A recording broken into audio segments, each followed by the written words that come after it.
while Kenai has been traveling since he was a puppy, it wasn't always like rainbows and butterflies. Kenai actually hated cars when I got him, literally would dig his heels in and try to slip out of his collar. And I'm like, okay, I literally got this dog to travel with, and he doesn't want to go anywhere.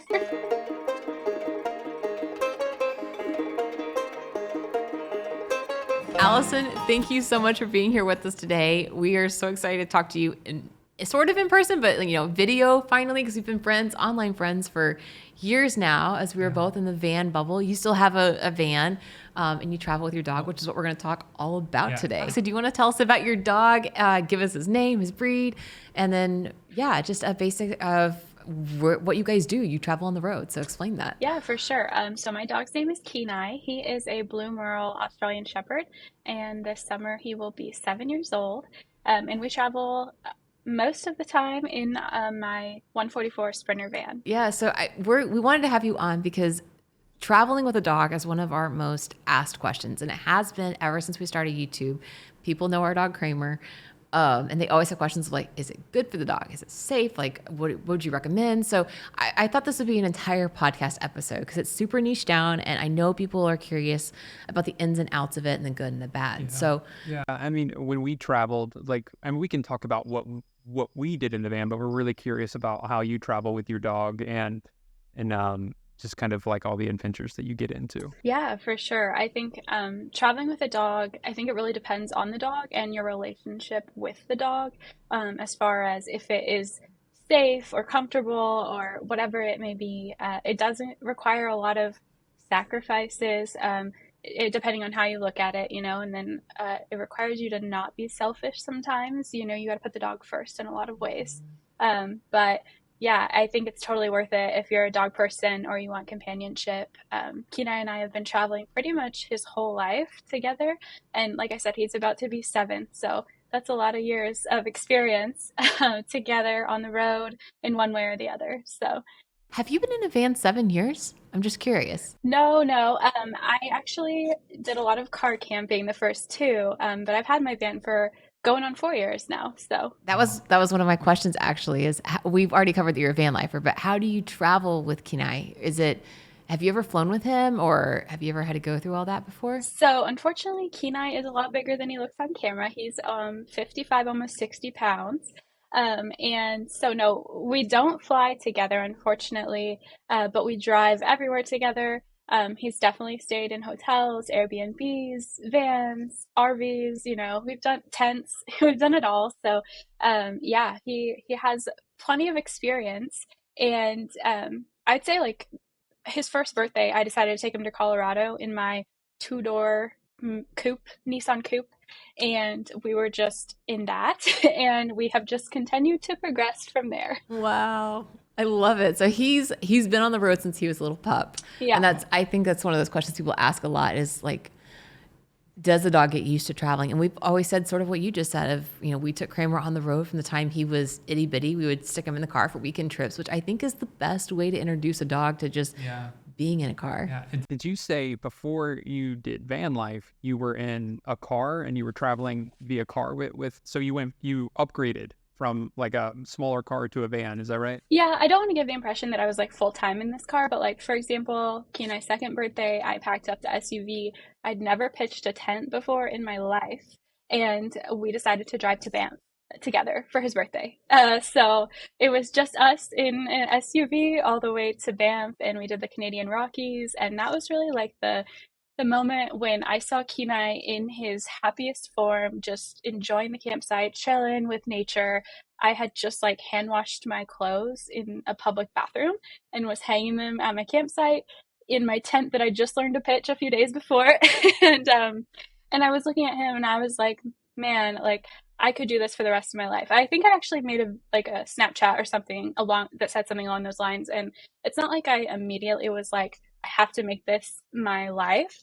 But subconsciously over the next year, I found that I did make that my life, and then I bought my van. So yeah, I would say we've done the car thing, and then between vans, I had my Subaru, and we were in that for some trips. So yeah, we've done a little bit of everything. Wow, I love it. I love it. I think our dog Kramer is at his happiest when he's on the road or traveling in some capacity. It's new smells, it's new places. He loves the extra. I feel like we give him more walks, and he definitely gets more time at like dedicated parks. So to me, a lot of people say that it's not fair to a dog to make him travel. We've gotten that comment, or we used to get that comment a lot early on when we lived in a van.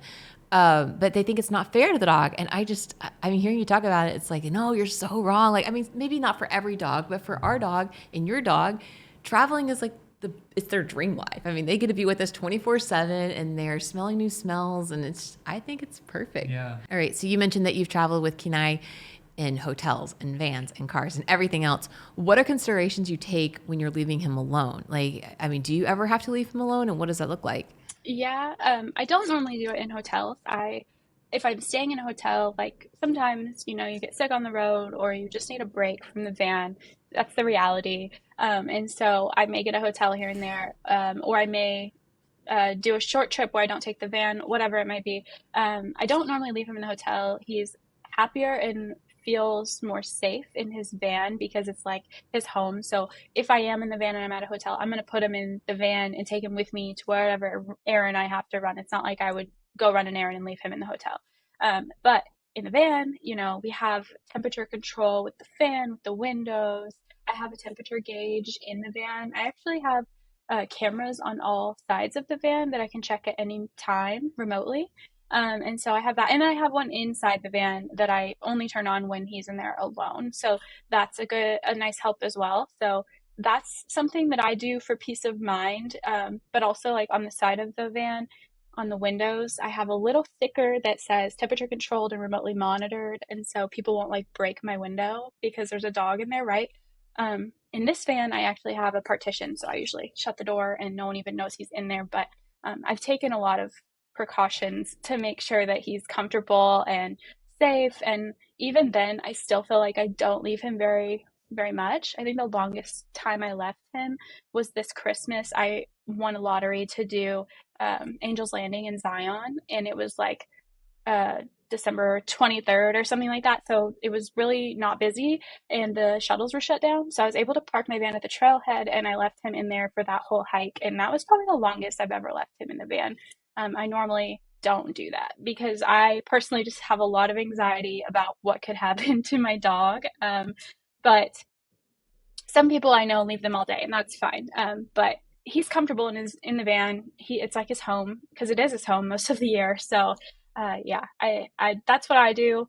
It sometimes feels like it might be a little overboard, but it makes me feel safe and him safe, I'm sure. When it gets hot, or maybe, like you're somewhere, whether it's in town or actually let's talk about like in town. And so you've talked about hiking and trailheads a little bit, but like if you're in town and you're like, it's a little hot, maybe I won't, maybe I shouldn't leave him inside the van. Are there any places that you would recommend that you're able to take your dog, like while you're traveling, or anything like that? So dog parks or anywhere by water is always going to be like 10 degrees cooler typically. So I'll try and find a parking spot near water, maybe a local pond or a lake. And then, yeah, we'll go to dog parks just so we're both outside together and he's not like stuck in a van where the temperature can rise quite quickly in the summer heat. I tend to travel with the weather. So I had an AC in my last van, but I really didn't use it as much as I thought I would because if my dog's uncomfortable, I'm probably uncomfortable too. And running the AC 24/7 just isn't fun for me. So it was like, yeah, I'd rather just drive somewhere else. So that's what I do. But sometimes you get those random hot days. And so we'll do what I just said. But also, I won't leave him in the van if I wouldn't want to be in the van. So sometimes I will order groceries to pick up at Target, like literally just order them on my phone, run in and grab them, get them in the van. Because sometimes you have to do those errands, right? I will do anything. I'll go have lunch on a patio at a brewery instead of going to get something by myself. I mean, that's just the way of life for me. It's like second nature. And to some people, it might sound like a hassle at first, but you get used to it. Yeah, no, I remember those days very well of like never wanting to leave Kramer alone in the van too long. Thankfully, nothing ever happened. I mean, he was always so comfortable and that kind of thing. But yeah, you do adjust, you figure it out and you make it work. And a lot of time spent on patios and parks and Man, I'm really missing van life But we too right didn't now. mind it. Like we enjoyed it. It's still fun. Like I mean, you're right. You can go to breweries, hang out. I mean, sometimes breweries will allow you to come inside and and let the dog inside, and then Traveling with the seasons is important because we used to do that. How did we never cross paths on the road if we were both following the seasons? I I don't know. I understand. know. you mentioned dog parks, and I want to know what's the best dog park in the country. Oh, in the country, my favorite by far is Bozeman, Montana. Yes. That one is Outside of the country, the one in Canmore, Alberta was amazing. That was the one that was like, oh my gosh, this is amazing. I can't wait to go back actually. So, yeah, We haven't been to that one. it's so Okay, good. adding that to the map. Yeah, it's great. And honestly, like they have like a big lake and it's I can't remember what the situation was, but it's a few acres of off-leash space and just like towering mountains. I remember being so impressed by it. I've seen a lot of mountains since then, but when I was there, I remember being very impressed. Oh, it's beautiful there. Now, I'm going to go ahead and just mention this one in case anybody's listening, but the best dog park in the country to us is the one in Seattle, or it's actually in Redmond, Washington, outside Seattle. If you haven't been there yet, you need to go to this one. It's like what, at least 20 acres. There's like a river that goes through it. There's like multiple entry points for the dogs. It's dog chaos, but it's amazing. It's amazing. Marymore Park in Redmond. We always joke that we're going to write a book about like dog parks in America because we've been to so many of them. And now it's just And the only other one that comes to my mind is the one in Houston, and it had like a swimming pool for dogs, but it was in the shape of a bone. That's the only other one. It wasn't a great park, but I just liked the swimming pool. I spend way too much time in dog parks. That's awesome. I actually am going to Washington in a few weeks, so I will have to check that one out for sure. You have to. I was also going to say I should clarify about the Bozeman, Montana one because there are two. There's the one in town, which is great, but then there's also an off-leash like recreation area, and I want to say it was over 20 acres of land, and it's really nice too. So they're both great. Oh, I don't think we've been to that one. I think the one we went to is the one in town that has like the little pond in it. Yeah, that one's cute. I do love that one, but the one it's called Snowfield Recreation Area, and that's the one the locals told me to go to, and they were right. Everyone's there. There's like 50 golden retrievers running around at any time. Oh my gosh. Wow. It's so Bozeman. Wow. I love Bozeman. Remind me again, what kind of dog is he? He's a Blue Merle Australian Shepherd. Okay, let's talk about his name for a second because I know what you're up to this summer. Yes. And I think it'd be really cool if you could tell people like where the name came from and what you guys are doing this summer. So it's a huge expedition with the two of you. So tell us about what you guys are up to. I'm gonna get emotional just like talking about this, just fair warning. But Kenai, so I guess I should backtrack a little bit. In 2016, I had just come back from a summer in Europe. And when I came home, my mom was like, I could have sworn you were going to come home and tell me you fell in love with some Spanish man and we're never going to move back to the US. And what I came home and said was, I want a dog. I want a dog to travel with me. And so when I came home, Forget the guy. right. And honestly, it's been that way ever since, right? So I got him. Well, actually, I flew home and I flew from Spain, where I had been staying on the Canary Islands working. I flew from Spain to Anchorage, Alaska, of all places, because my grandparents were there on a trip. And I'd been there once before, but I was just in love with Alaska and the mountains and the Kenai Peninsula. And so I was like, I'm going to name my dog Kenai because I love this place. It's beautiful, and his eyes are blue, and everything here is just blue, right? So I named him Kenai. Yeah. And the last time I was in Alaska was that trip right before I came home and found Kenai and got him and adopted him. And so that trip was with my grandparents, and my grandpa and Kenai were actually born to the day 70 years apart. Oh, wow. So they were born on July 27th, and we have thrown like birthday parties for them together. They did for the first couple of years, but my grandpa got sick and he passed away about 4 years ago. And so I still celebrate Kenai's birthday and my grandpa. And this year for Kenai's 7th birthday, we are driving to Alaska to show him what he's named after. And it's going to be a pretty epic trip because it's my favorite place in the States. And then also last time I was there, I was with my grandpa, and we're celebrating their birthdays. Wow, that's going to be so fun. I mean, that's a huge trip, but the meaning behind it's awesome too. Is your grandmother going with you? She is actually just gonna fly in for a little bit, I think. She has two cats, Okay. so she doesn't really leave them for very long, and I'm planning to be there pretty much all summer. Okay. Oh, that's going to be amazing. So it's just you and Kenai driving to Alaska. That's incredible. So this is a question I think I get this question a lot when we travel with Kramer internationally is what does it take to travel internationally with a dog? Like I know Alaska is technically America, but you have to drive through Canada. So what does that look like for you getting everything together? What vaccines, what paperwork are you taking with you to Alaska for Kenai when you drive through Canada? Yeah, so last time we went through Canada, I did the checklist of what they tell you to do, which is have their vaccine records, make sure they're up to date, and then like make sure the vet clears their health,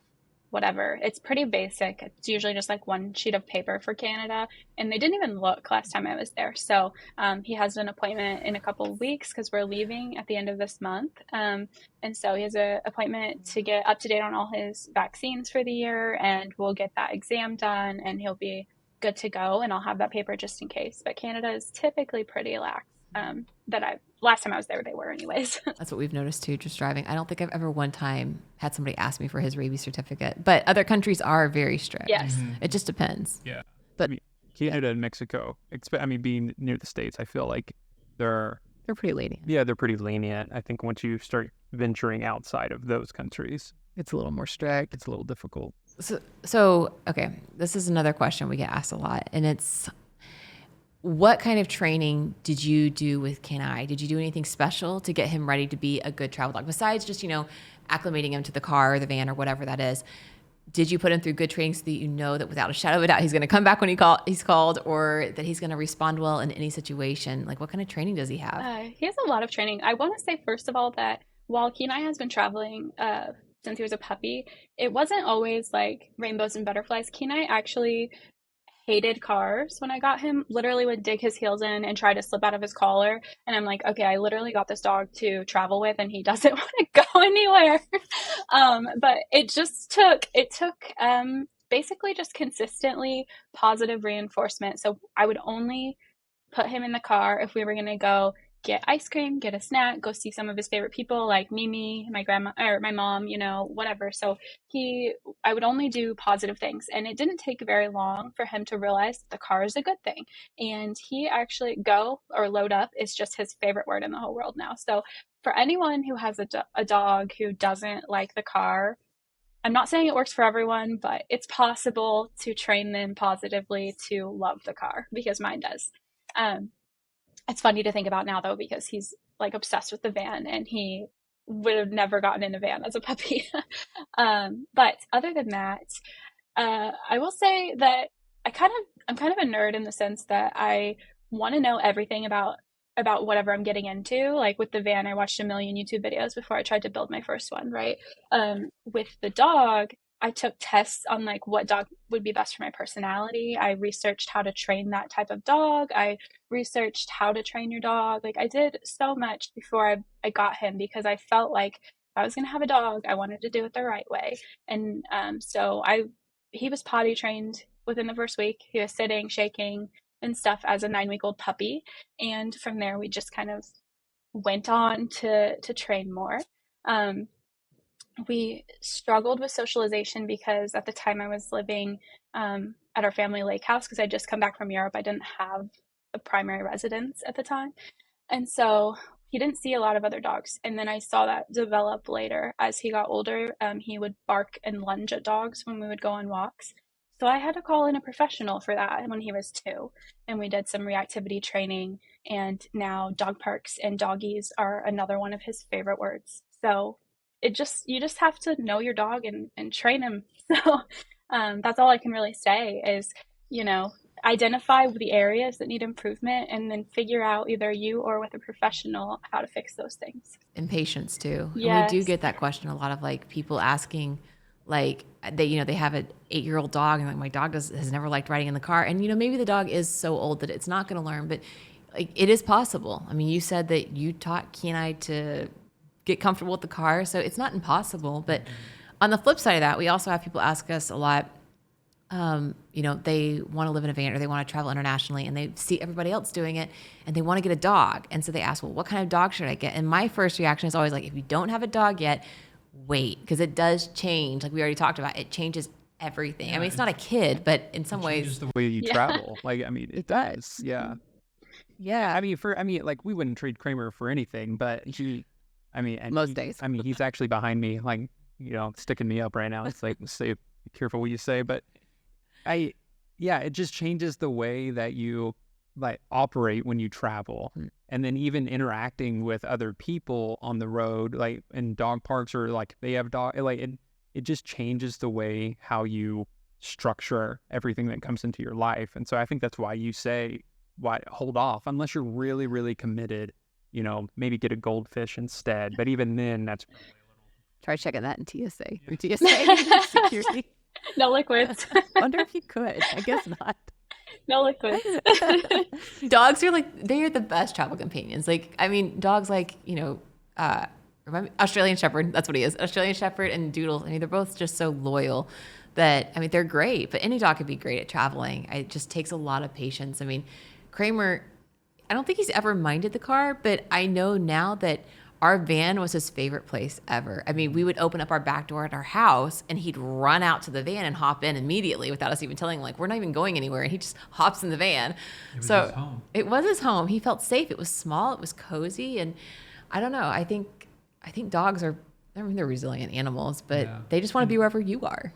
Traveling, you're interacting with so many different people and you're at dog parks or breweries, and sometimes there are situations that come up and you can only react to them. Like that's the only time, like the response that you have is to react. And I mean, actually I think it was Bozeman, wasn't it? Oh, actually, yeah, that was the one time we ever had a bad. We had a bad experience with another dog in Kramer, and Kramer ran into the lake. We were playing fetch, and the dog saw Kramer run into the lake and then held Kramer under the ground, under the water, and ripped his throat open. We had to take him to the ER, and just, it was an awful, awful experience. And the lady, she was so kind, and she had just adopted that dog literally either that day or the day before. I mean, it was really decent. Yeah. But ever since then, when Kramer sees, it's more of a darker husky dog. When Kramer sees a dog like that, he's really hesitant. Anybody else, he's great. Anything else. So we've had to adapt and learn to kind of structure Kramer, and not that he acts awful. It's just like we know he's skittish. Yeah, skittish. So has there been any situations that you've encountered on the road, whether it be other dogs or people or anything like that, that you've had to slowly unteach your dog that it's going to be okay and all that good stuff? Yeah. Well, actually, first of all, I'm pretty sure that same husky in Montana may have attacked my dog. The only dog that's ever went after him is actually a darker husky, and it was in Bozeman, Montana. So that's very interesting that you say that, but he doesn't really like huskies now either. Neither does Kramer. Yeah, man. There was another one, and it was after the Bozeman situation. There was another one at a van gathering whose dog just went straight for, it was a husky again, went straight for Kenai's neck. And that was really scary, but he hasn't suffered from that. I think we spend so much time together. I work remotely, we travel, all of that I can see based on just the way his tail is moving, if I need to step in before it ever even happens. You just build this relationship with your dog on the road that's unparalleled to one that you would have in a house, I think. And so it's hard for people who haven't done it to understand, probably, but I'm sure you do, that you can register and you can read your dog just like you would a kid, their expressions and what's going on, how they're feeling. So thankfully, that I would say that's the biggest thing, is just paying attention to him and watching his body language, and I can usually see it before it starts. So no, that's, same for Kramer. I'm surprised Kramer recovered from the husky. Even his trainer was like, that doesn't, when a dog gets attacked like that, usually they don't bounce back. That just means I guess he trusts us, and probably Kenai trusts you too. But Yeah. Oh gosh, that makes me really wonder. Like, please, everybody know we don't dislike huskies. Right, I love yeah, all dogs, of course. but Don't it's come just around me, coincidental. That is. Well, yeah, you're fine. the other thing I was going to say is because Kenai was reactive as a puppy and it was strictly fear-based because he hadn't been like properly socialized because we were living kind of isolated when he was a puppy. Because he was trained with his reactivity with the professional trainer, we worked on him laying down in like a submissive pose before the dog, any dog, like he approaches any dog. So when we're at the dog park, he will lay down and wait for the dog to come to him, or he will look at me and wait for me to say, Wow. go say hi, typically. And so he knows boundaries a little bit more than most dogs, I think, and that has helped significantly. And it wasn't anything I did. I mean, it was the trainer's idea, but I've loved that because we have a queue with safe people and safe dogs because I can ask the human, is your dog friendly, before I let him go up to it. And that the go say hi is his way of knowing that mom says this is safe, so we're good. So that's kind of how we navigate that, I guess. That's good. Yeah. I mean, you have a really smart and very well trained dog. I want to give Kramer credit. Like he's well trained and he's smart, but he's not Australian Shepherd smart. He's just very loving. he has his moments too. I mean, he can be a handful sometimes too. I think any dog can, but yeah, I've been very blessed with a smart and very driven to please type of dog. I don't want to change subjects too much on this, but there is something that we followed you on social media earlier this year that was pretty traumatizing. And we can skirt around it as much or as little as you want. But it kind of comes down to the question of like, people ask us, why do you not just leave your dog at home? And we do sometimes if we can't take him with us, or if it's going to be too taxing on him if it's too taxing on him to go with us versus leaving him at home, we will leave him home. But something happened to you that sort of like reminded us, like, I don't want to just leave my dog with anyone. Can you talk about that a little bit? Yeah. I know it's sensitive, so sure. Yeah. You guide it. Yeah. So I have to be really careful about how I word this for legal reasons. But if you can imagine this like highly trained human-like dog that's like my child, and he just disappears. Someone lost him, and I didn't know where he was. He was in this national forest that was huge. It was insane. There was a drone team and search dogs, and hundreds of people from all over were coming to help hang posters or share on social media.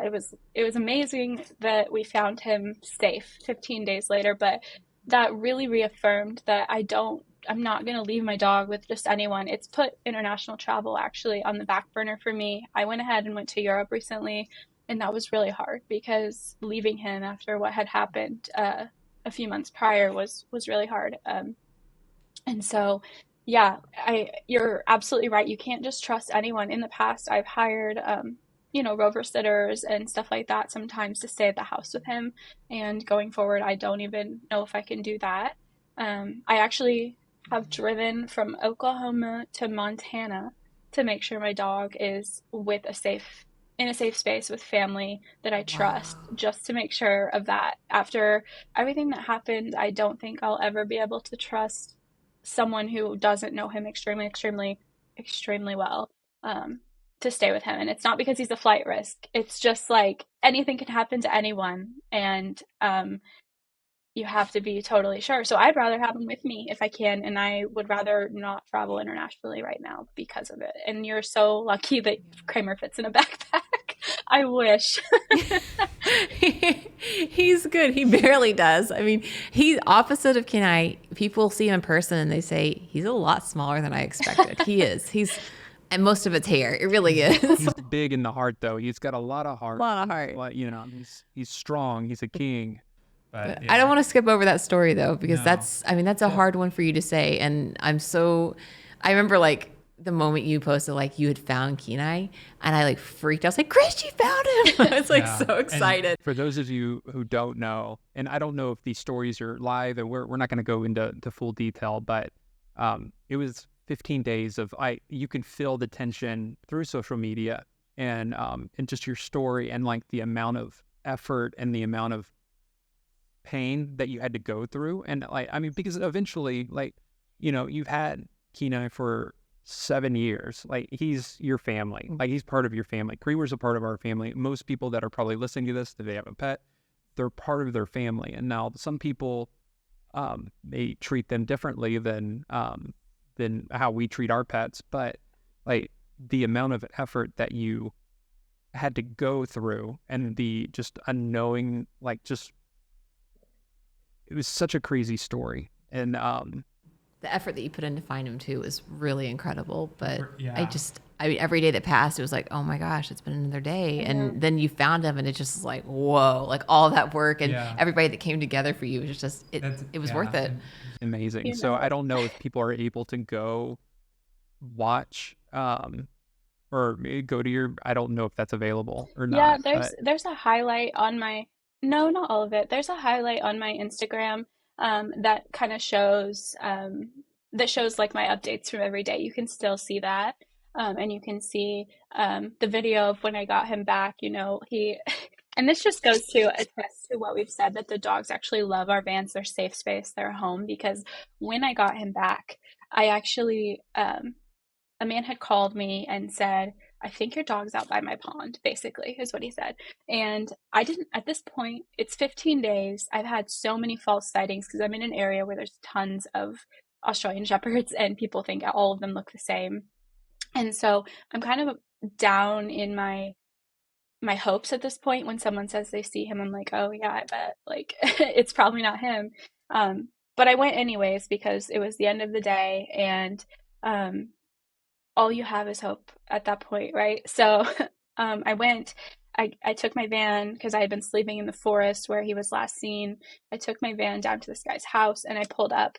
And honestly, every dog specialist that I talked to, and I contacted quite a few, they all said that if you see your dog, he's not going to run to you. He's going to be in fight or flight mode. He's going to run away, whatever. And when I got out of the van, the guy was like, hey, he was bound around behind the barn. Just call for him. I'm sure he'll come to you. And so in my head, I'm like, no, they said they won't, but I'll give it a try because why not? So I just called his name, and this dog comes, Kenai comes running from behind a barn, and he stops and he just kind of stares at me. And I realize it's him. He's in the headlights of my van, and he just jumps into my arms and is crying, and I'm crying. It was like this super emotional scene that no one got on video because no one thought that it was going to be him, right? And I put him in the van immediately. He hops right in, and from that second, you can just see he just melts into like a puddle. Like I'm holding his chin up because he's so exhausted from 15 days of surviving in this ice storm in the national forest. And anyways, you could see that he finally felt safe, that he was home in his van and he was comfortable again. And that just goes to show, like, that is his home. It's not cruel to put him in there or leave him in there for a few hours. And also that people don't understand the relationship of you and a dog when you're together 24/7, because I think if he had been a normal house dog that I left all day and came home after work to, he probably would have been in fight or flight mode and ran the other way if I had called for him, but he didn't, because we are literally like attached at the hip. So I'm very lucky, very lucky. Oh, I'm so happy he's back. He's such a cutie. Like, yeah, I remember we were actually, and I still reference your story to Chris, and we're like, we were trying to find a dog sitter recently. We actually found one that we really like, and we're really thankful that she came around. But I was so nervous. I was like, I can't, like, that was always like my greatest fear anyway, is like, I wouldn't leave him with anybody. And then that happened to you and Kenai, and it made me like super edgy. But yeah, we finally found someone, but Yeah, it was hard. We don't want to leave our dog with just anyone. Yeah. We've already touched on the fact that you're going to Alaska this summer 2023. And then I think you said you guys were heading off somewhere else next summer. So can you tell us about that? Oh, well, we'll see if that comes to fruition. But so last month, or this past month actually, I had to go to Europe for a work trip and decided to invite my grandmother with me because she had taken me to Paris when I was younger. And so I was like, I have to take you now, obviously. And that was just a logical thing to do. So she went with me, and then we rented an RV from Indie Campers in Paris, and we drove from Paris to Rome in this RV. So I tried Van Life Europe, and I was just like, this is not enough time. and I want my dog to be here. So I'm really looking into the possibility of shipping my Sprinter van or something over to Europe for Van Life Europe for a little bit, maybe 6 months because of travel reasons. We'll see. But I have seen it done. There's a YouTube channel called Famagogo. I don't know if you've seen them, but they have a Winnebago Revel, and they shipped their Revel, I think, from Maine to Norway, and then they did like Switzerland and a bunch of other countries before COVID hit. So I have hope that I can do it too. I know the numbers. I know it's possible. The biggest thing for me, because my dog doesn't fit in a backpack, will be getting him from the States to Europe because I refuse to put him in cargo. So I'm gonna have to get creative with that. But yeah, it's definitely on my radar. We'll see how everything unfolds. I want to say this. We don't have to put this in the podcast because I don't know how much this costs, but I did see on Instagram this girl. She there's like this private airline, and it's not like they're not 737 like massive jets or anything like that, but they're like private jets that are big enough to get across the Atlantic Ocean, and they pay to have. She had like 3 dogs, and the ones that were small enough to go in the plane went with her husband. And then she took, I think it was like a golden retriever with her on this private plane. And the whole idea is that this plane is just for dogs traveling to Europe that don't want to go into cargo. And I think she said, maybe I'm wrong, but I want to say it was like $5,000 or something like that. So it was like, I think she said it was like the same price as like a first class ticket to Europe. So it was her and her dog, and they didn't have to wear like seatbelts or anything. Like it was, if I can ever find it again, I'll send it to you. But there is an airline out there that flies from like, I think it's New York somewhere, Yeah, straight somewhere to in the Northeast. Yeah. straight to Europe. So Wow. I know it's pricey, but Actually, it's a possibility. You never know. I'm in like a lot of Facebook groups for chartered planes for pets because it's been on my radar for a while, but this trip to Europe just kind of confirmed it. And 5,000 sounds really reasonable. A lot of what I've seen is about 10,000. Okay. But the other option I've seen, which you have to really plan ahead, is, have you heard of Cunard Cruise Lines? Yes. Do they allow dogs? Yes. Yeah, I think it's Cunard Cruise Lines. They allow dogs. They have one boat. I think it's called like the Queen something, and so many spots. The Queen Mary. Yeah, Queen Mary, I think. And you can board your dog and do a transatlantic to Europe. So, but you have to plan ahead because those fill up quickly. Yeah. That's so funny because we did actually look at that recently. We saw them as like on vacations to go. I contacted you about van life in Europe and see what your thoughts were on it. And then we started looking into it, and we thought about flying over one way and then taking the Queen Mary back. I don't know if the dog spots are open or not, but I've looked into it. It looks awesome. Yeah, It'd be so fun. You'll have to fact check me on that because it's been a while since I looked into it. But yes, there is one cruise line that lets you board your dog, and unfortunately, they are in a kennel, but you do get to let them out like 3 or 4 times a day and walk them in certain areas and stuff. And I think that's much better, in my opinion, than putting them in cargo. So it's an option. I'm still exploring, but yeah. Last question as we close this out.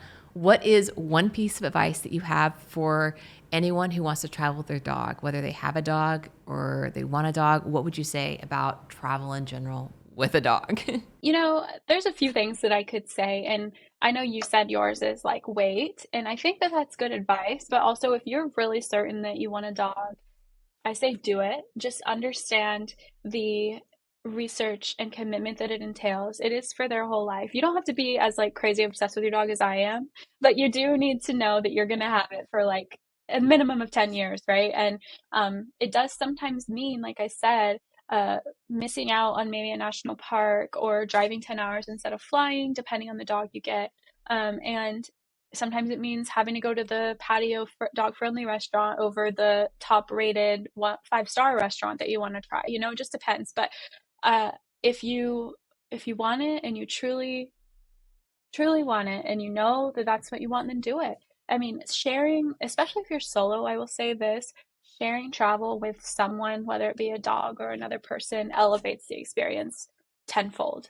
And that's my experience. There have been trips where I've done alone internationally or something like that, and it's just having someone to share it with is so much better. It's really well said. I agree with that. I know I said wait, but now I've changed my mind. Like you said it better. You just need to understand the commitment. Yeah. It's not easy because I don't think people realize it is difficult and it changes the way you do it, but that's very well said. Yeah. So thank you, Allie. Yeah. Yeah. So Allie, where can we follow you? Like how can we send people to you to follow your journey? So I am on TikTok and Instagram as Allyson Overland. That's Allyson and then Overland, like overlanding. And then also I will hopefully be documenting this entire Kenai trip to Alaska on YouTube. I've never made a YouTube video myself in my life, so I'm excited to give it a shot. I've worked in social media marketing for years and manage YouTube channels, but to have my own is something I'm gonna test out. So if you would like to see Kenai experience his 7th birthday in the place that he was named after, you can follow us on YouTube as Allyson Overland as well. Awesome. I'm so excited to follow along. Get that YouTube channel going. We'll be watching. So, thank you so much, Allyson. It was so fun chatting with you, so and good luck in Alaska. Thank you so much, you guys. Bye. Thanks for listening to What No One Tells You with Chris and Sarah. If you have a comment or question that you want answered on the air, be sure to send us a message to hello@chrisandsarah.com, or you can call or text our phone number at 423-825-9572. Thanks for listening.